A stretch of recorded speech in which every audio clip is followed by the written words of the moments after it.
Okay, so you're all very welcome. The end of February almost already, hard to believe it. Um, so thanks for joining me today. New people here that I haven't met before. So my name is Niamh Hannon, and today we're looking at workplace conflict. It's really a HR masterclass, whether you're in HR or maybe not in that field at all. Some of you may be L&D or talent. Or something else entirely. But you all work with people because we do. And so I'm hoping this will be useful to all of you. For those of you who haven't met me before, my background is I'm a chartered counselling psychologist. I have going on 25 years experience this year. For 20 of those years, I had a private practice or worked as a therapist really, mostly South Dublin. Both with adults and adolescents. And then in 2019, I moved out of mental health really after 20 years and retrained in coaching. And I've been coaching mostly senior leaders since, both in organizations and directly. And so the other thing that I have been training in over the past year is emotional connection, which I'm going to tell you a little bit about today and share some of the resources in that with you today. So I really feel that this is something amazing to be offered and to be shared with the world. Definitely to start with in the workplace to help relationships in the workplace. We already have, of course, mediation, and we have amazing mediators out there and people trained in different conflict resolution types. But there's still a huge issue of conflict in the workplace. And so even though those things already exist, there's still maybe place, certainly I think the place for this really is ideally before you get to that point of needing mediation or going the legal route. And very early on, when there's a disconnect in a relationship, ideally you would be using emotional connection. And even before that, actually, to prevent this kind of stuff happening. So that'll make more sense as we go on. I'm excited to be the first in Europe to offer this. I've been training with an American psychologist, Dr. Lola Gershfeld. So looking at conflict, and this is from CPP Global Report, at least 85% of employees at all different levels experience some degree of conflict in work. So almost everybody is going to experience some degree of conflict in work. I did a small poll on LinkedIn myself a while ago just to test that out, and it came up with pretty much exactly the same percentage. And I asked people over the past year, so something like 46 to 50% of people had experienced conflict in the past year, and another 30 something prior to that. So it is a big issue. We're all falling into difficulties in relationships and in the workplace, and that's whether you're remote or in office. But certainly when we're in office and we're dealing with people who we feel uncomfortable with, or we feel that we can't trust, or have a disconnection with for some reason, that can be even more stressful. About a quarter of employees have reported avoidance of conflict resulted in sickness or absence from work. So 1 in 4 are experiencing conflict and the distress of that to such a degree that they're actually missing work from it. Okay, so that's serious stuff. Now, the other thing to remember is that I suppose often when we think of conflict, we think of maybe people fighting or having, strong words. In the workplace in particular, conflict often isn't as outright as that. It can be a breakdown in trust. It can be a bad feeling between a couple of people. It can result in avoidance. We might keep on the professional veneer very often. But, sorry, now somebody just joining. So very often it's not outright conflict that we're talking about here. It's maybe kind of under the surface a little bit. And so the word that we use in emotional connection is disconnect, where there's a disconnect between two people, where we need a connection and there's a disconnect. So there's some little breakdown, some bad feeling maybe between people. And that's really common and really frequent. And of course, it happens in our personal lives as well. The cost of conflict in the workplace is huge. It's estimated in the US that up to 3 hours are wasted per week per employee on dealing with conflict. Now, I've listened to an expert in conflict, her podcast. Couldn't tell you her name off the top of my head, but she had done some research on a smaller scale, and she estimated there's about 2 hours a day going on conflict and on dealing with managing conflict and people issues, and not just managing that, but also the distress that goes into that. So if I, for example, feel a disconnection with my manager, then I may be nervous for any interaction. I may be stressed about the work that I hand over or how I report. And so, my brain may be well taken up with all of that going on, and hours being wasted every day on that. So I'm definitely not going to be at my peak performance. So if you think of 3 hours per employee per week, and you think of how many people are in your team, and then expand that to how many people are in your company, and multiply that out, that starts to give you a very real cost, even at that 3 hours per week kind of limited estimate. Okay, so it starts to get very real very quickly. There's huge costs associated. And of course, there are other costs. I mean, if there is a strong conflict, if it goes to yourselves in HR, you're going through grievance procedures, there may be lawyers involved, legal fees, nightmare stuff. Absenteeism, then there's also loss of productivity that you might never even know about what the root cause of it is. Employee turnover, it's been estimated for years that about 70% of people leave their job because they're leaving their manager. So again, that's relationship difficulties, not feeling engaged, not feeling maybe heard or appreciated. And so you get low engagement and low morale and decreased job satisfaction. And again, that's leading to turnover. So there's huge costs involved with that. So the root cause really of workplace conflict is really that loss of connection between colleagues, between co-workers. As human beings, we're social bonding creatures. We have a basic core need to connect with others. It doesn't matter how much you might consider yourself an introvert, you still need other people. We don't survive well on our own in isolation. We need a tribe, and we need to belong, and we need to feel safe. And when we feel safe and we have that emotional connection with others, even though we might be working a lot on our own, it's having that connection there for us helps us to actually really, work to our peak performance. So recent neuroscience research, then the more we find out about the brain, we can study literally the consequences of loss of social connection, where we feel isolated or where we feel excluded. The threat to that is the threat to the brain, I suppose. Even though we may not be consciously feeling threatened, it's not like conflict is that severe necessarily, but that threatens our sense of survival. It threatens our sense of well-being. And so that has an impact on the brain. And of course, we know that loneliness is pretty much at epidemic levels. And even this week, I've talked to several teams who are experiencing loneliness. They're remote working. They're not even getting to see each other as a team often. So they're not really getting to know and build those connections with their teammates.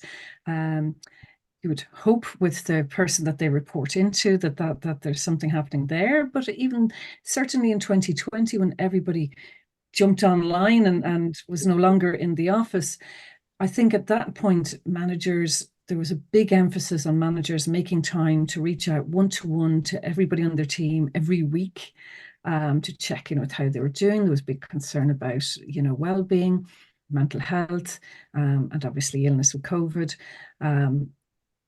That has faded. So people are still maybe working remotely quite a bit, but the looking after them piece seems to have fallen by the wayside. And so people are being left more and more to themselves and feeling isolated. And that means they're feeling disengaged. And of course, we know that disengagement is huge across the board at all levels. It's a really big problem. So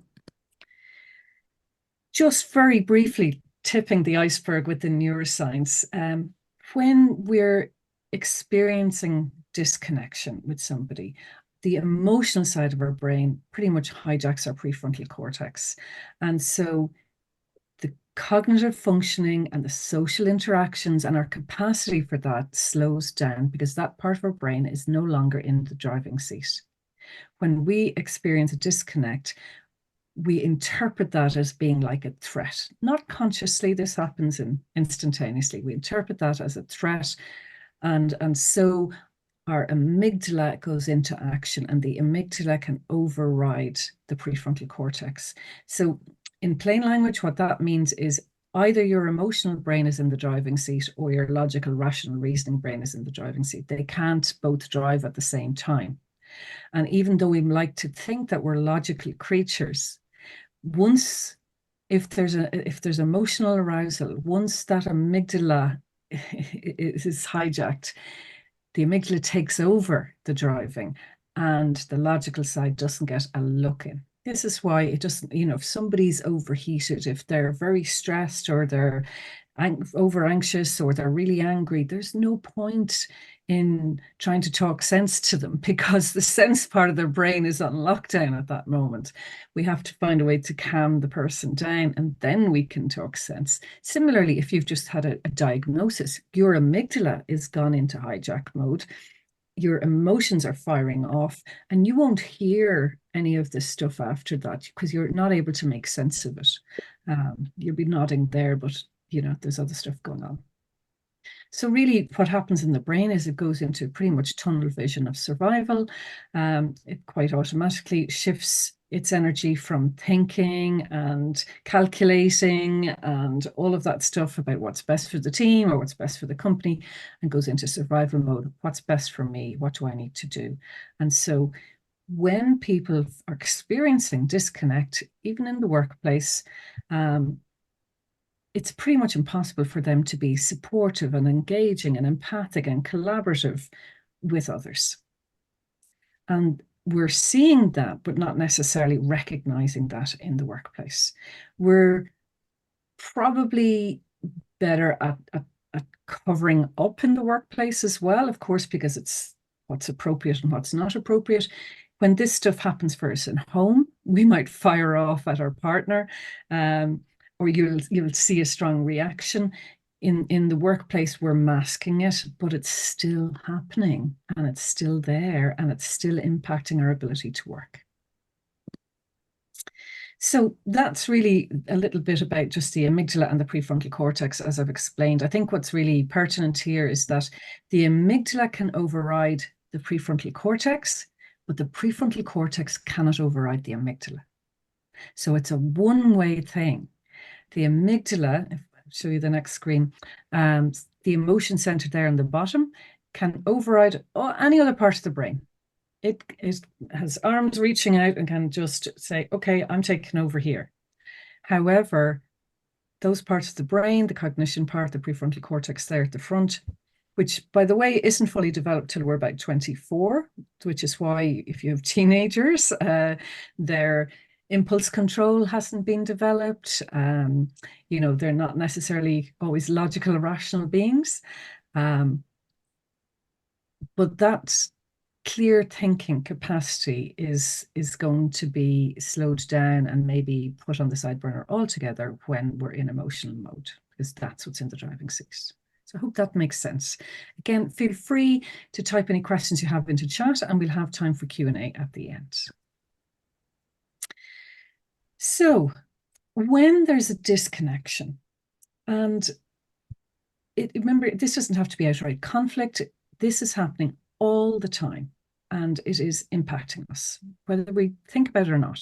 So typically in the workplace, it has been said for a long time, emotions have no place in the workplace. And, see, last week even I was speaking to somebody very senior in a law organization, and of course lawyers are going to be very much dependent on that prefrontal cortex, that executive functioning, the thinking, reasoning, all of that piece. It doesn't matter whether you're a lawyer, you're an accountant, you're a therapist or whatever, you're still experiencing the need for social connection, and you're still going to experience disconnection, and your brain is going to be firing off the same way. So those emotions are there, even if we're keeping them under the surface and hidden, they're still impacting. And so, as we've just been talking about, that kind of sense of exclusion or isolation or loss of connection can trigger a kind of inner panic response, I guess, like a separation distress. And a lot of this is based on the science of attachment theory, which was developed in the 50s by John Bowlby and Mary Ainsworth. And what Bowlby found in all the research is that nurturance and responsiveness builds our attachment. And so in the same way in the workplace, we need our leaders to be nurturing and responsive in order for people to feel safe. So when there is a breakdown, when there's a disconnect, when we're experiencing that and our amygdala is starting to fire off, that can lead some people to become kind of demanding. We need to talk. We need to sort this out. They can be judgmental. They can go into blaming. You haven't handed this up in time. You didn't do this. You've been avoiding my emails. I've sent 5 emails and you haven't responded. And so it can come across. So there's pursuers in the negative cycle. We're talking here about pursuers. And in fact, I think about 70% of women tend to be pursuers. Okay. So we're more likely to go, we need to talk, And of course, there's loads of memes about that, of how the male in the relationship runs a mile when he hears we need to talk. Because the pursuer may inadvertently come across as demanding or judgmental or blaming or critical. And in a negative cycle, there's usually a pursuer. I think of it as Pac-Man, doing the chasing, right? And then there's usually somebody else running away, okay, withdrawing. And so that's the person, the withdrawer. So what's happening for the withdrawing person is that they're trying to create distance, they're trying to avoid, they may be shutting down, they may be feeling anxious. And so these two kind of positions really are triggering a negative cycle of interaction. And you may recognize yourself in one or both of those. We're pretty much all one or the other. And at times, depending on the relationship, we may be, we may flip. So sometimes with some people, you might be a pursuer, with others, you might be a withdrawer, or depending on the context. So what happens in Pac-Man? Well, first of all, what's really important to understand is that both of these positions can be understood as an effort to save the relationship, okay? Bottom line is we both care about the relationship. We need it to work. You're my colleague, or you're my boss, or I'm your boss. We need this relationship to work, okay? So it's an important relationship and we care. And when something goes wrong, we both want to save that relationship. And so the pursuer, in their wisdom, is trying to save the relationship by forcing a conversation, by bringing things to a head, by maybe chasing the other person.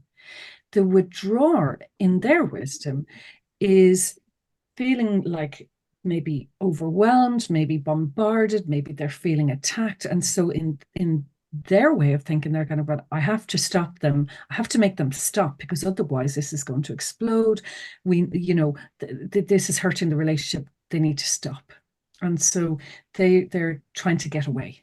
Okay. And that's also in an effort to save the relationship. If you have both people going into withdrawal mode, then there's nobody trying to, they're both trying to save the relationship by withdrawing, but then it becomes a stalemate because nothing is happening and no progress is made, which can be fine for a short period of time. But if they're both avoiding each other, then the relationship is crumbling. And again, that's a threat to both of them, and they're likely to both be stressed, even though they're avoiding. Okay. If both people are pursuers, there's likely to be maybe an explosion or outright conflict. So both of those positions can be understood again as trying to save the relationship, trying to make this work.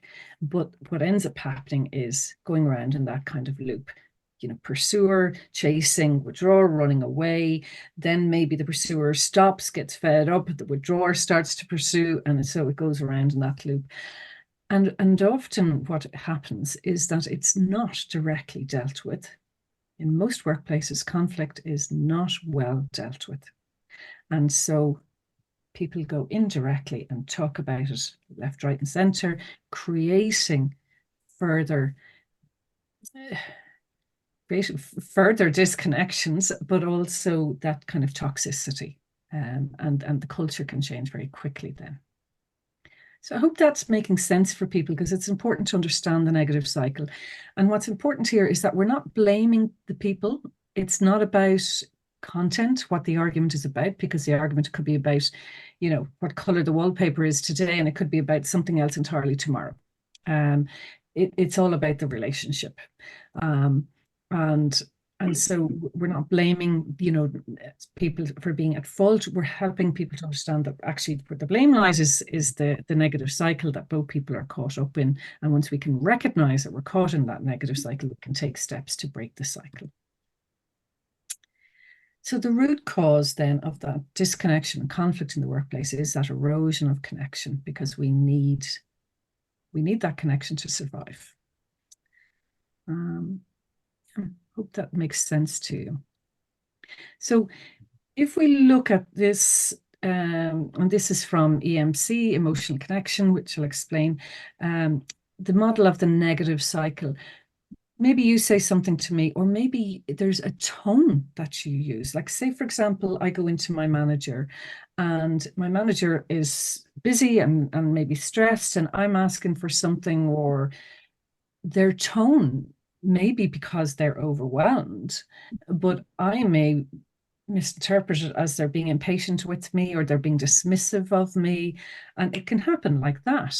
It takes us about, 1/100th of a second or millisecond, literally, to pick up emotions from somebody and interpret them. Not consciously, we're reacting to them then. So something triggers me, maybe the tone of voice that was used. That hits off my raw spots. And then as a result, I have emotions. And we're going to differentiate here between 3 different layers of emotions. So on the surface, I may be irritated by the tone of voice that my manager has used to me. I go into defensive mode. So there's surface emotions that anybody can see. I might go out and give out about my boss to somebody else, or I might feel like I'm crying in a corner. I'm going to have automatic thoughts that, they don't care about me, or they don't like me, or or what have I done to deserve this? And I may go into protective behavior then of maybe defending myself, or criticizing, or blaming, and so it goes around in a cycle. So this is all happening in a split second, and my protective behavior may be to question my boss, or certainly if it was a colleague, my tone may then get something and trigger them, and it's going around and around and around. Okay, so let's look at a resource. An example of a resource from EMC, and this is one that's available through my website as well. It's a really useful resource to use in all kinds of relationships, whether you've kids at home, or with your partner, or with people in the workplace, just even taking a standalone. So we're going to do a little exercise using this today. So in the reconnection process, when I'm working to help people to reconnect after they've experienced a disconnect, we're bringing people through, helping them to become aware of the different layers of emotions. So you can see there, and it's very small, so I'm going to bring this up on the screen in separately so you can see more easily. But surface emotions are the emotions that we're, are most commonly kind of seen on the surface. And they're often the ones that we might be aware of, like I'm frustrated, I'm annoyed, I'm irritated, or I feel shut down. I might feel resentful, upset, tense, disappointed, betrayed, angry, confused. So they're all kind of surface emotions, and they're easy enough to recognize in somebody else as well, usually. But under the surface, we're feeling the softer, more vulnerable emotions. Now, many people are not aware of their more vulnerable, softer emotions because they're more difficult to touch into. We don't like feeling vulnerable. Brené Brown, of course, has done so much study on vulnerability and on the power of vulnerability and on our need, even in the workplace, to allow ourselves to be more vulnerable. It does take some growth in awareness because, first of all, like if I'm angry, there's a certain power and energy in anger.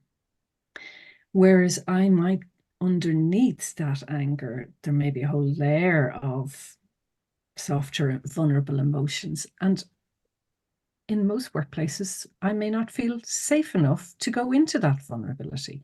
So safety is hugely important. And yet, what we know about these emotions is that surface emotions tend to push others away.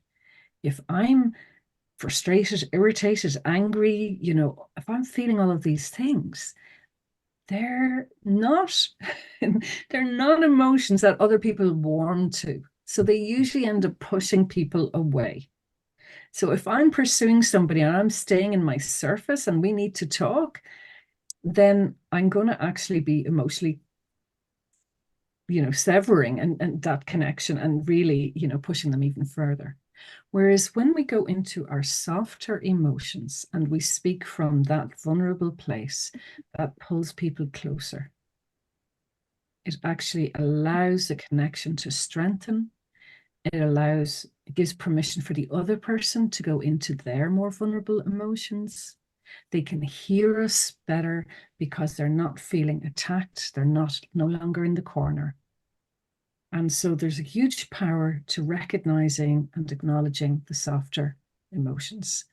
And then underneath all of those, we have the primary emotion. And really, there's only probably, a handful of primary emotions.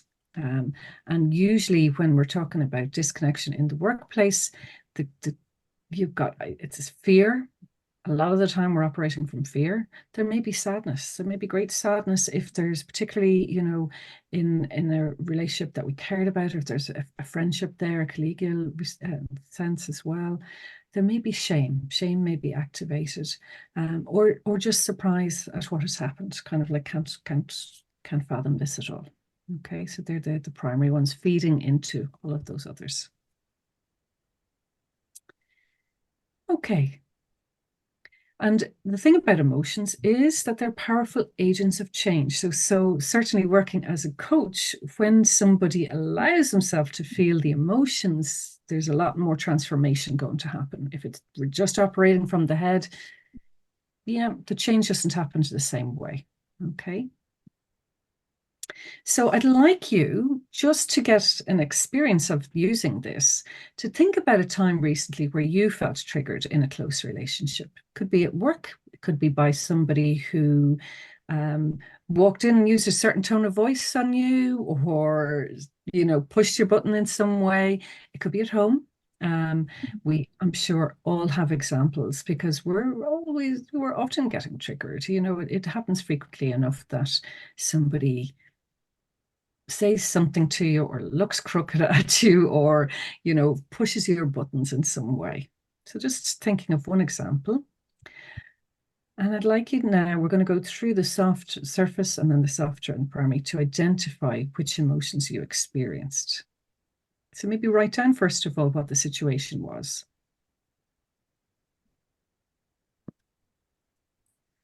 And then take a look at these surface emotions and identify which of those did you feel.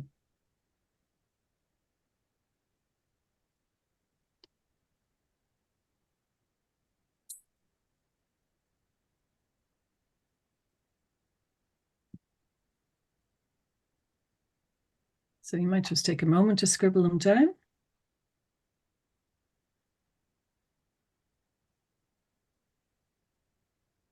And very often when I'm doing this exercise with somebody, and there'll be a whole list of them. They'll feel frustrated, annoyed, irritated. They may feel shut down. They're probably upset. They're probably tense. They're probably angry, maybe confused, and maybe exhausted by the whole thing. So which ones resonate with you? And once you've identified your surface emotions, I'd like you to go a layer deeper now and look underneath the surface.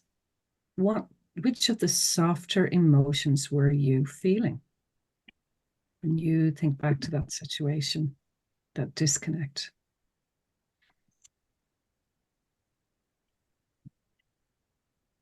Were you worried? Were you feeling shaky or isolated, unimportant, dismissed, let down, helpless, hopeless, hurt, maybe panicked? You might have been intimidated, gone into overwhelm. Maybe you felt inadequate and rejected. Maybe you felt abandoned by the other person. Maybe you felt like you were failing and you were embarrassed. Maybe there was a sense of defeat, or perhaps you felt that you just were not being heard and were not being valued, and maybe you felt desperate. So again, just taking a moment to tune in to the emotions that were there under the surface. These are the more painful ones to feel into. So we often block ourselves from feeling these things.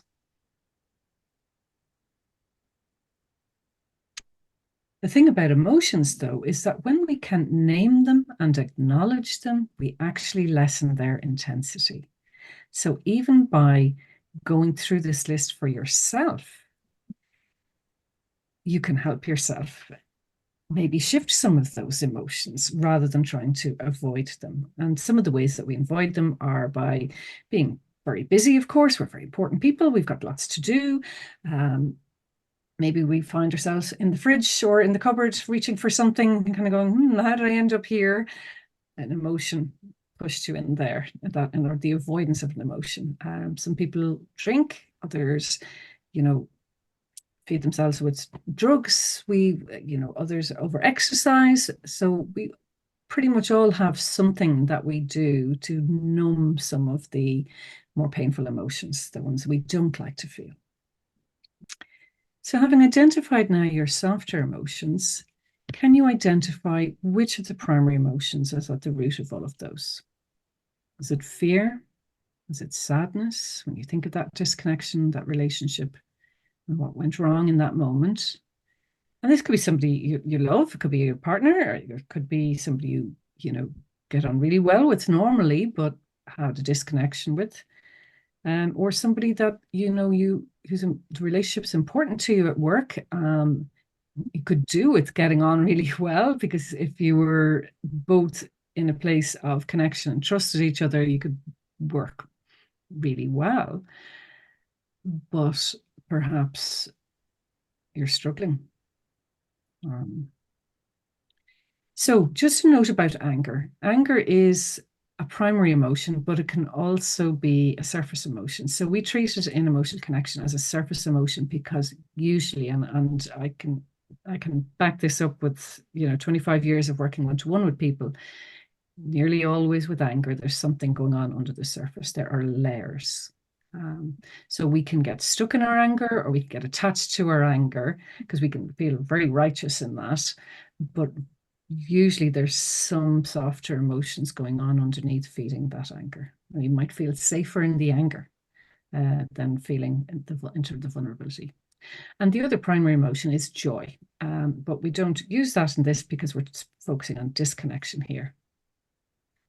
So the primary emotions get to the heart of the matter. They're part of your survival instinct. And the other thing about emotions is that they're universal and evoke similar responses across cultures. Doesn't matter where in the world you are.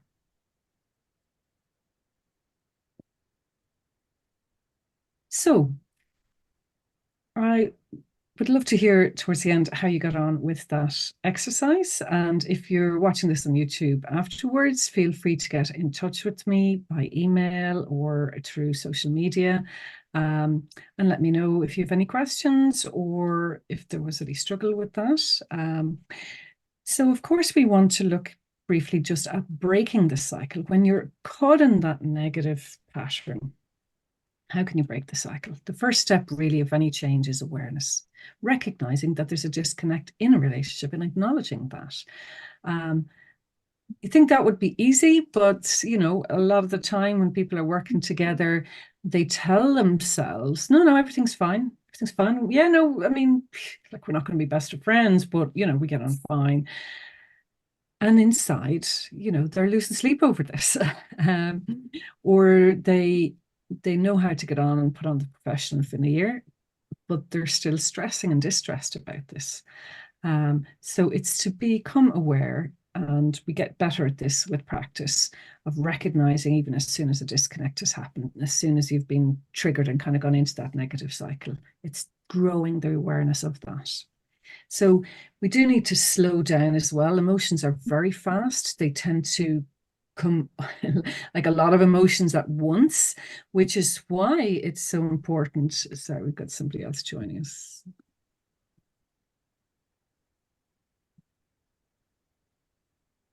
So for those of you who joined us late, you're very welcome. Thank you for coming along.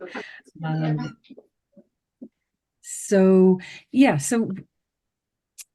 we need to slow down to identify the negative cycle. As I was just beginning to explain, emotions come at us, they kind of bombard us. It's hard to differentiate. We can just go into overwhelm. We just feel fired up, perhaps.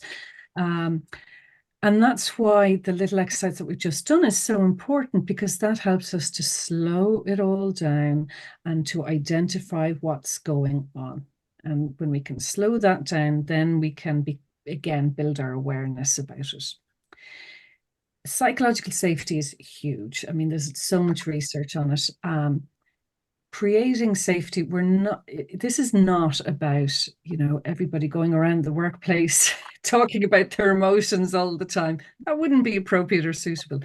What it is about is recognizing, first of all, the emotions are happening there anyway, even under the surface, and they're getting in the way often. They're creating issues where people cannot then focus and work and concentrate in the same way. So we need to create safety, so people can feel heard and acknowledged when there is a difficulty, and then get on with the work. And so where there's a common language, so that the focus actually doesn't have to be about the emotions that are in the way. The focus goes back to the work. That's the idea. And so part of breaking the cycle is reconnecting with the other person, engaging by acknowledging the difficult emotions that are present in a safe way. And so EMC offers a very structured and safe process to go through to do that. It's not willy-nilly, and it's certainly not about introducing a lack of safety. Okay, so that's what the positive cycle looks like then. We're still going to get triggered, folks. We're human beings. Sorry, could I just ask you to mute yourselves, folks? Thank you. Just as a little bit of background noise. We will absolutely have time for Q&A. In a few moments. Thank you. So we're still going to get triggered.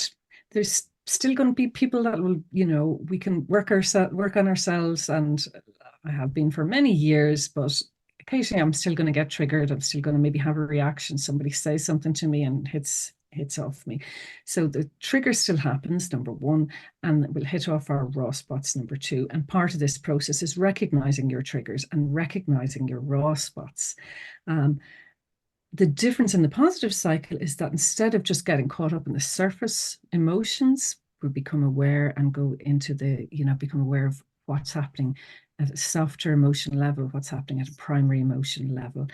And we find a way to safely share our fears with the other person and identify our needs around that. And that allows the other person then, who has also been triggered, to share their softer emotions, share their fears, and identify their needs, so that you can begin to meet each other's needs in that way. So that's a brief introduction to the positive cycle. So we want to break out of the negative cycle, of course. So let me just explain, as I've promised. EMC stands for emotional connection. And really, it's centered around the systematic exploration of emotions present. And systematic is important because there's a whole process to follow, and that creates the boundaries and the safety, really. So the emotions that are present during moments of great stress, uncertainty, and volatility. And let's face it, folks, the workplace is a very uncertain, volatile place to be, since COVID, between Brexit, COVID, Ukraine, Israel, tech sector, like losing jobs, AI now, everything is so rapidly changing that puts people on an uneven keel. And that means that we're more likely to trigger each other. And with the advance of AI and the fact that AI is going to be taking over lots of our maybe technical side of our jobs, actually the emotional skills and the people skills become even more important and more necessary. And I mean, Forbes and HBR and the likes have been doing research on this and saying this for years, that it is the emotional intelligence skills that are, in the top skills needed by leaders of the future.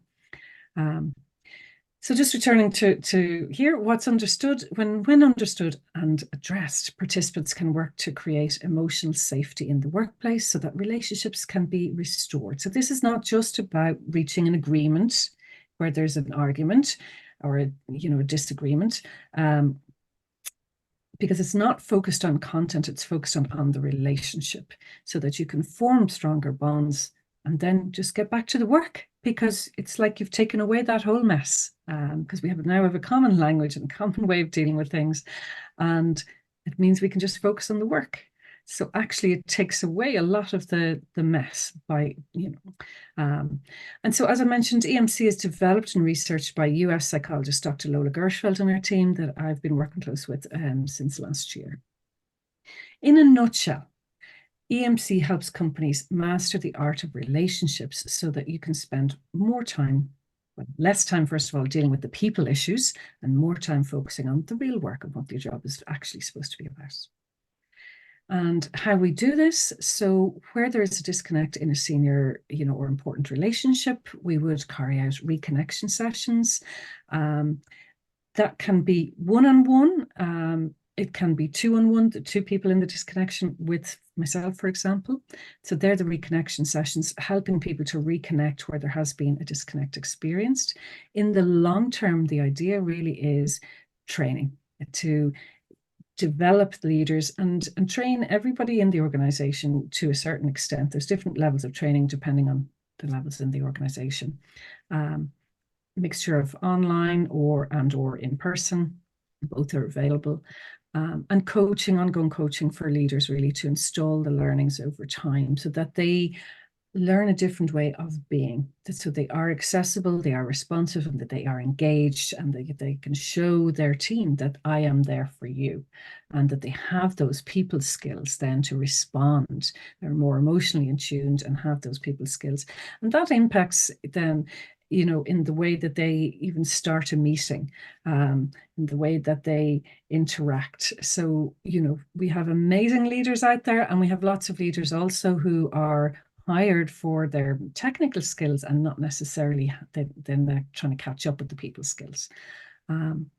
So that's it in a nutshell. Some of the benefits include resolving workplace conflict. Obviously, that's what we're talking about today. Increasing productivity, because you're taking away that stress and distress for people, helping them to come back to a place of equilibrium so that they can then focus on the work and work to their potential. It's about also creating a psychologically safe environment, and that, of course, increases team effectiveness. It can be a way of addressing anger, stonewalling, passive-aggressive behavior, lack of trust, all of those things that are happening, unfortunately, in offices and workplaces all the time. It's an alternative and I think quite pioneering way of repairing relationships and increasing emotional connection. So that in turn increases our sense of safety, and that allows us to work to our peak. Over time, this can change a toxic workplace really to a healthy culture. It does take a little bit of time to change the whole culture, of course, and to create a healthy culture. It can also happen very quickly when we get to the nub of the matter. You can build agile teams that can evolve and change because they have that relational strength. So you're really creating the groundwork so that then there's that safety there. So even with all the volatility and all the uncertainty that people are faced with, when they have that collegiate connection, really, then they feel safe to handle that. They can handle the stresses a lot better. And it's about developing an atmosphere that supports that coaching approach, collaborative approach, and community. So to learn more about EMC, you can read Dr. Lola's book, Emotional Connection. It's available on Amazon. It's only a small enough book, but it has everything in there. If you'd like to learn more, it's certainly their website, the parent website in the US, emcleaders.com is a great place to start. There are videos, testimonials, case studies, loads of resources there, and the online training is available through that website too. I'm the person in Ireland. Most of you here today are Ireland-based. I'm also the person for UK and Europe. So my website is niamhhannon.com. I haven't replicated EMC Leaders websites, so both are useful, but you have any number of ways to get in touch with me. I'm always happy to have a conversation, jump on Zoom, help you out. You can copy my Calendly link there. I can copy it into chat if you'd like to arrange to meet up with me. I do have a special offer on at the moment. If you are experiencing reconnection, or perhaps you're seeing it in your team or in somebody that you're managing, where there's a disconnect happening and you'd like to be able to help it out and nip it in the bud, I can offer either one-to-one sessions or work with both people if both are amenable at a currently hugely reduced rate of just €100 per hour. So that's my current offer for a limited time only. And just get in touch. Email niamh@niamhhannon.com or contact me through messaging on LinkedIn or Facebook or Insta. Doesn't matter what way you get in touch. So that's an offer that I'd like to make to you today. Or if you'd just like to, if you're wondering what this would be like and whether this might be for your company, just, try it out for yourself with me. And we can go through the process. So just to familiarize yourself with it and to get the experience, it can be a very powerful experience, actually, even if it's just one person. The other thing, if you are interested, if you're interested in maybe training in this yourself, Dr. Gershfeld is running a training beginning in April. So you do the online training, but she's added in an in-person component, as in she's still in California, so it's online, but it's live. So you have that interactive small group piece to have the practical experiential learning.